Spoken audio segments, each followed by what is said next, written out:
Breaking news from around your world on this Wednesday, February 6th, 2019. I'm Larry Rice. Tuesday's State of the Union address drew nearly 50 million viewers, which made it the most watched speech President Donald Trump has given since taking office 2 years ago. Trump used his second State of the Union address to call for a bipartisan plan to rebuild the nation's infrastructure.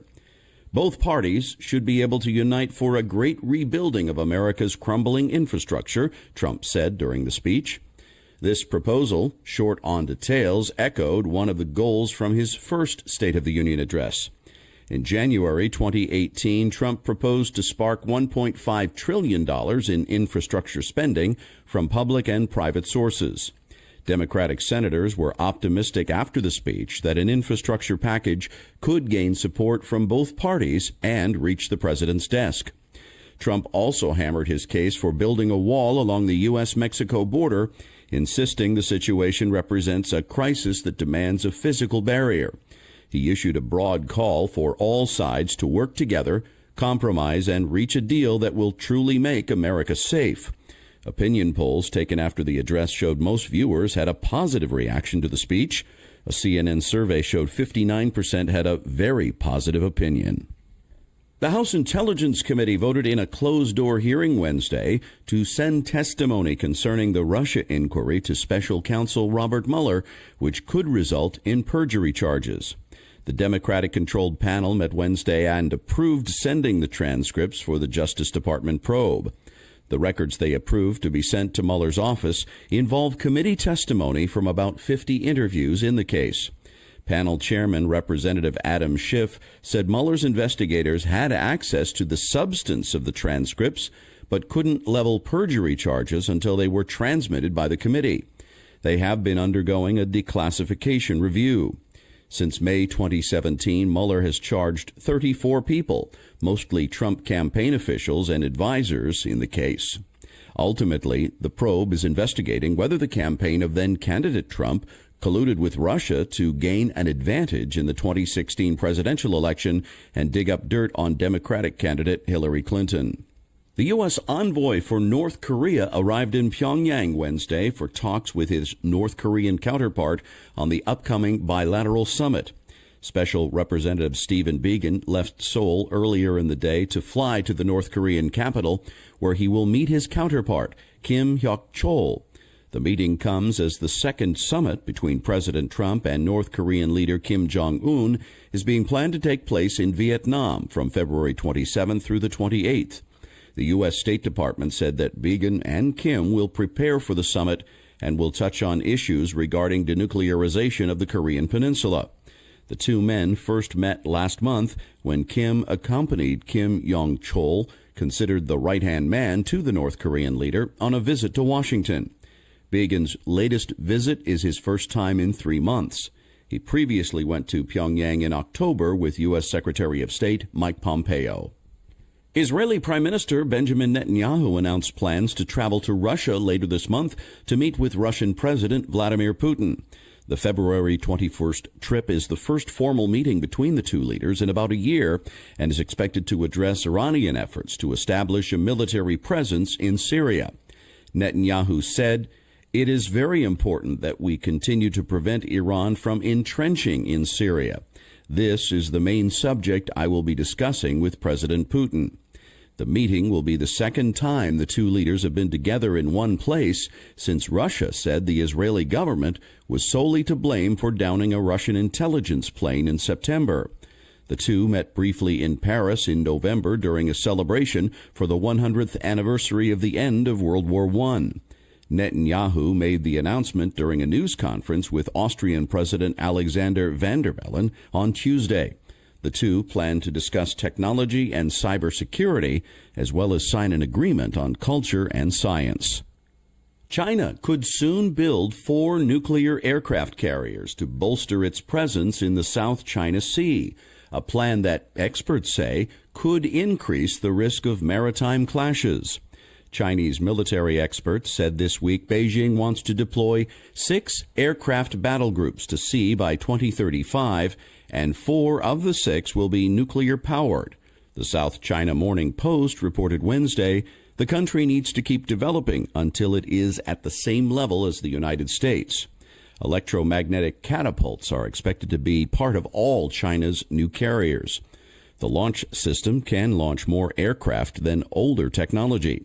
China currently has only one aircraft carrier in development, the Liaoning, commissioned in 2012. President Xi Jinping, who began ruling the country without term limits in 2017, has ordered the military to modernize by 2035 and become a top fighting force by 2050.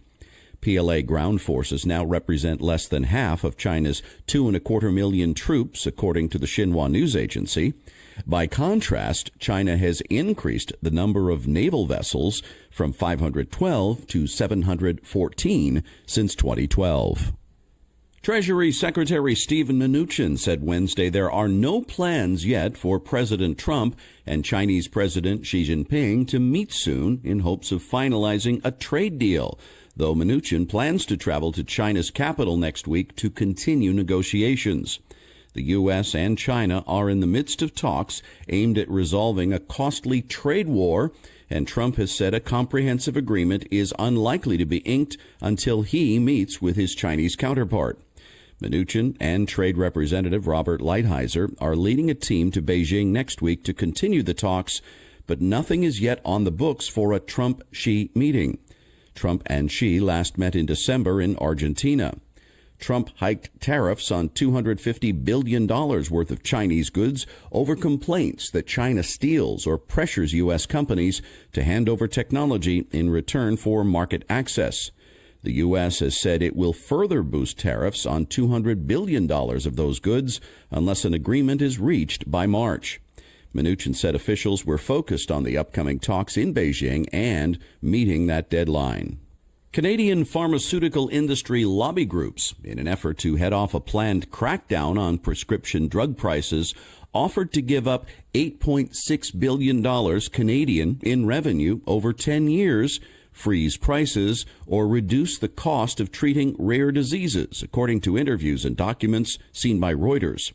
Those industry offers did not impress federal officials, coming last year as Canada prepared to expand the powers of a little-known federal watchdog called the Patented Medicine Prices Review Board to reduce the cost of prescription drugs. Unlike other countries with universal health care, Canada's government-funded health care system does not cover prescription drugs. Most Canadians rely on an expensive patchwork of public and private insurance plans for that. Among industrialized nations, only the United States and Switzerland spend more on prescriptions per capita. Lower prices in Canada could eventually hit drug makers in the most lucrative U.S. market, as Washington evaluates a proposal to base drug prices paid under the government's Medicare program on the cost of medicines in other developed nations, including Canada. NASA and SpaceX are now aiming for a March debut of the first commercial crew capsule. No one will be on board for the Crew Dragon's inaugural test flight to the International Space Station. Officials on Wednesday set March 2nd as the latest launch date. If the demo goes well, 2 NASA astronauts will take a test flight in July. It would be the first launch of U.S. astronauts into orbit from U.S. soil since NASA's shuttle program ended in 2011. Boeing is shooting for an April launch of its first Starliner capsule without a crew. The first Starliner flight with astronauts would be August at best. NASA's commercial crew program has been delayed repeatedly over the years, forcing a lengthy, expensive reliance on Russian rockets. This year's Oscars ceremony will be held without an official host for the first time in 30 years. ABC Entertainment, which airs the Academy Awards ceremony, said it would instead highlight celebrities presenting the trophies. Reports had suggested the network was struggling to fill the role, one of the toughest in U.S. show business. In December, comedian Kevin Hart pulled out of hosting the ceremony following a controversy over old homophobic tweets.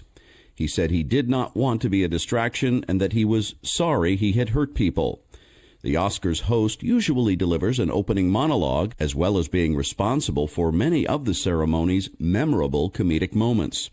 As well as the main host, the ceremony also usually enlists an array of movie stars to present the individual statuettes. ABC Entertainment President Carrie Burke said this year's ceremony on February 24th in Los Angeles would just have presenters host the Oscars, and added that the mystery hanging about this year's event after Hart's withdrawal has been compelling, proving that viewers were keen to watch it.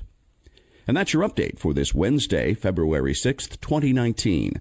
I'm Larry Rice. Thanks so much for listening, and I hope you have a wonderful day.